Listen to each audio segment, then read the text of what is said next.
Good evening, my friends. I'm Dr. Claude Porras, and today the United Kingdom leaves the European Union.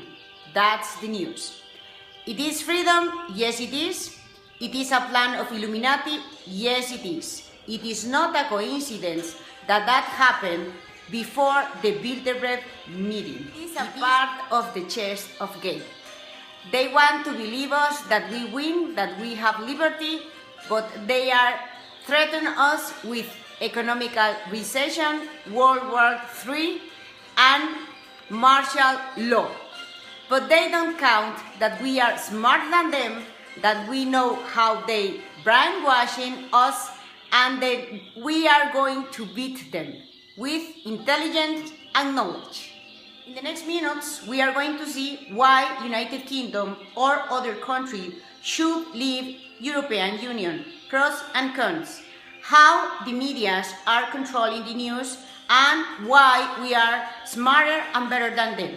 My pleasure. We're talking about the big exit and how the United Kingdom has just left the European Union. But I'm here at the Financial Post, and it says David Cameron resigns as Prime Minister after the United Kingdom votes to leave the European Union. So you see, this is big stuff indeed, and this was originally Chairman of UKIP, and I think we should leave the European Union. Why? Well, of the 51 countries in Europe, only 28 are members. We don't need to be in this club.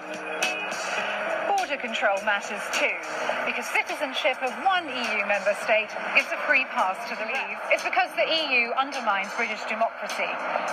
They have the power to tell us what to do in our own country, and right now there's not a lot you or I can do to stop them. Can't MPs such as yourself make all the laws that affect Britain? Slowly but surely, MPs here in the House of Commons and ministers in Whitehall have given our powers away. That's one of the reasons why people feel this incredible sense of frustration with the political process, because you elect people who promise to sort things out, but actually on many, many issues, they're powerless. Take, for example, bank reform, something that matters enormously to people who saw those huge bailouts. They want something done about it.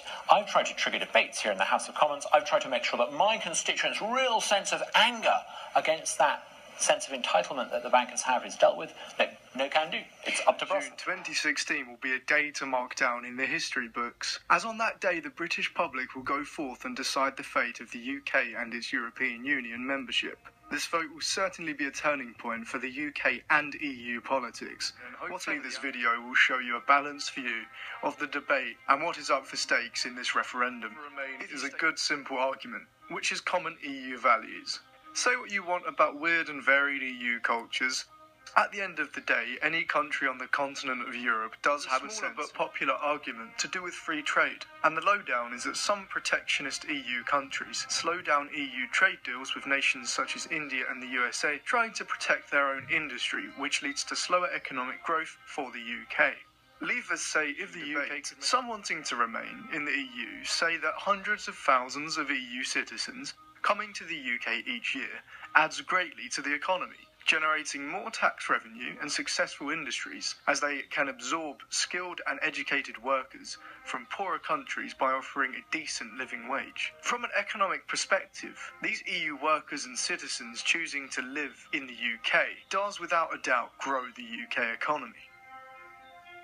Immigration on the Leave side of the debate is a huge point, and one that wins the Leave side a lot of support. Their battle cry is Vote Leave, Take Control, which refers to the fact that at the moment the UK allows any EU citizen to come live and work in the UK without any barrier to entry, which in the last 10 years has led to the influx of millions of people to the already crowded island. The positive case for taking control of the borders is that these numbers could be limited, reducing the social burden of huge numbers of people on schools and hospitals which are already supposedly underfunded. Remain campaigners highlight the positive role the European Union and its various courts play as a uniting force across Europe when it comes to social and environmental policies. Instead of having a multi-tier Europe of competing states, the European Union has created a common standard to which all countries follow, benefiting the environment, the rights of people, businesses and corporations across the continent.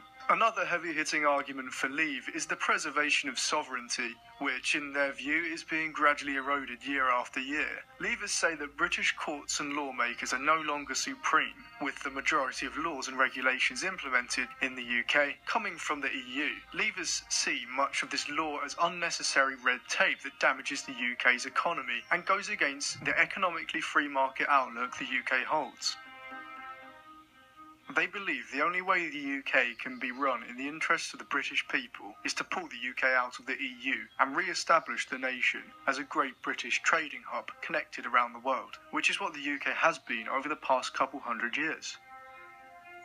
The next two arguments I'm going to present to you will be future visions of what could happen around 50 years after the referendum if the vote goes either way. The positive vision for Remain is that if the UK stays within the EU and the EU stays united, further integration will take place, and it is very likely that within 50 to 100 years, a culturally mixed European identity will emerge, and the UK will be a prosperous, proud European member state of a larger European political union that could very well resemble and match the power and influence of the United States of America.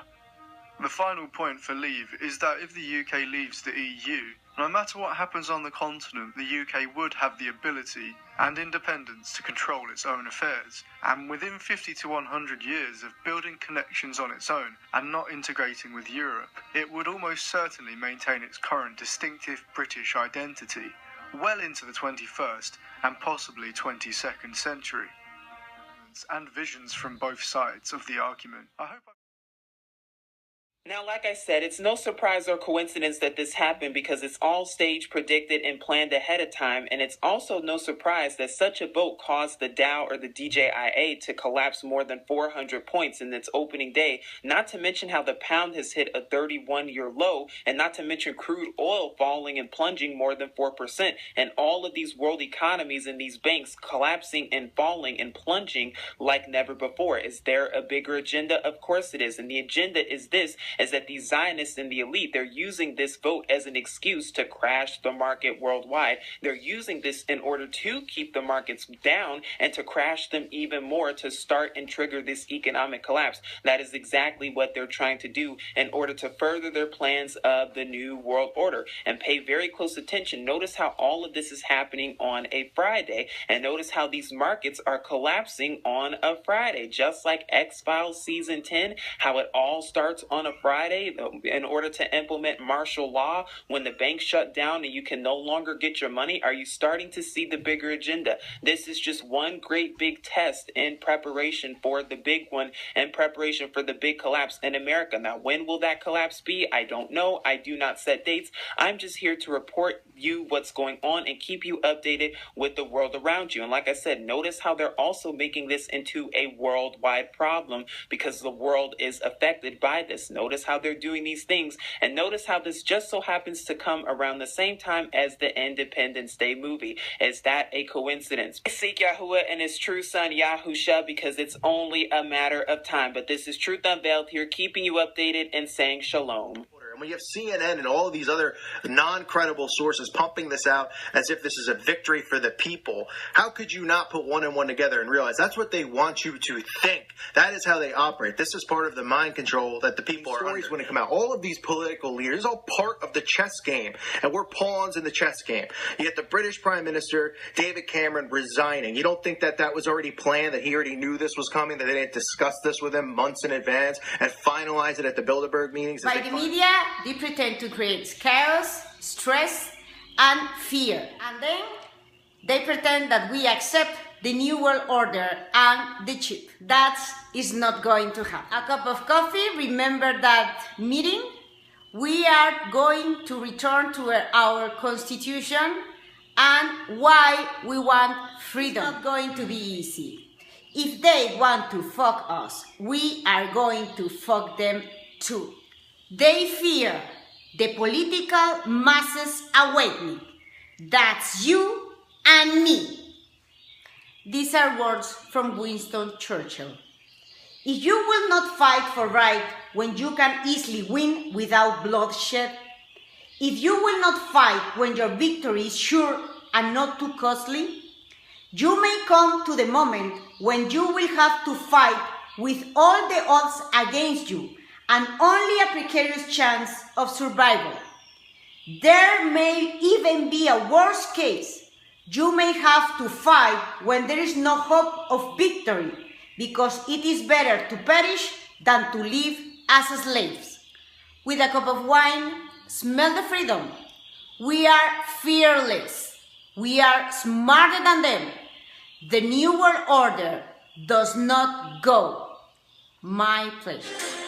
We are more people than Illuminati. We are smarter than them. They don't count with that.